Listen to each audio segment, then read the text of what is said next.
सुने जरूर। गैर हाजिर कंधे। विश्वास साहब अपने आप को भाग्यशाली मानते थे।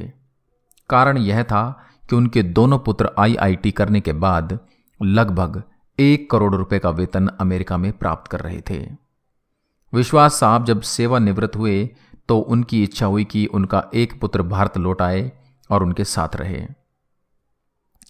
परंतु अमेरिका जाने के बाद कोई पुत्र भारत आने को तैयार नहीं हुआ।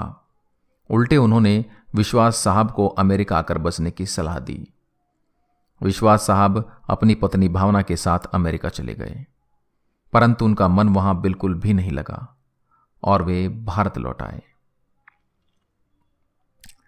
दुर्भाग्य से विश्वास साहब की पत्नी को लकवा हो गया और पत्नी पूर्णतः पति की सेवा पर निर्भर हो गई। प्रातः नित्यक्रम से लेकर खिलाने पिलाने, दवाई देने आदि का संपूर्ण कार्य विश्वास साहब के भरोसे पर था। पत्नी की जुबान भी लकवे के कारण चली गई थी। विश्वास साहब पूर्ण निष्ठा और स्नेह से पति धर्म का निर्वाह कर रहे थे।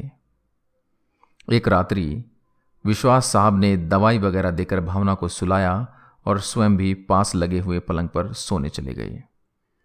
रात्रि के लगभग 2 बजे हार्ट अटैक से विश्वास साहब की मृत्यु हो गई।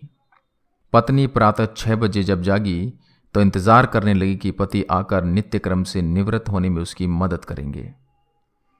इंतजार करते करते पत्नी को किसी अनिष्ट की आशंका हुई। चूंकि पत्नी स्वयं चलने में असमर्थ थी, उसने अपने आप को पलंग से नीचे गिराया और फिर घिसटते हुए अपने पति के पलंग के पास जा पहुंची।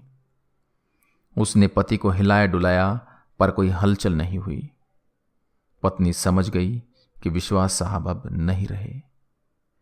पत्नी की जुबान लकवे के कारण चली गई थी, अतः किसी को आवाज देकर बुलाना भी पत्नी के वश में नहीं था। घर पर और कोई सदस्य भी नहीं था। फोन बाहर ड्राइंग रूम में लगा हुआ था।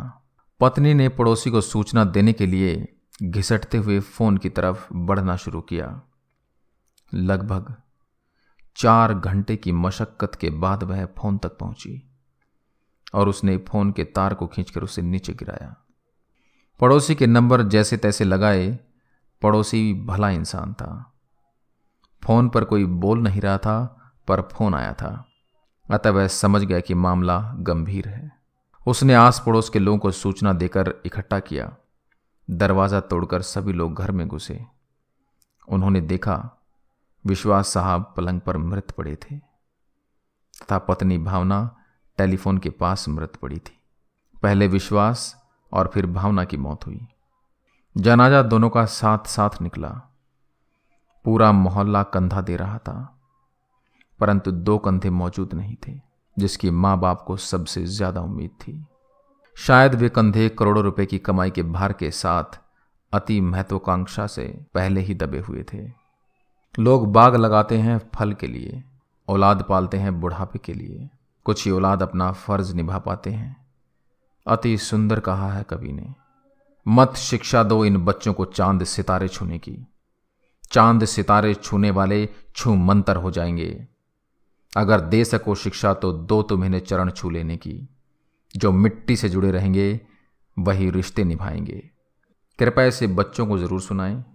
अच्छा लगे तो अपने दोस्तों के साथ शेयर करें। जय हिंद, जय भारत।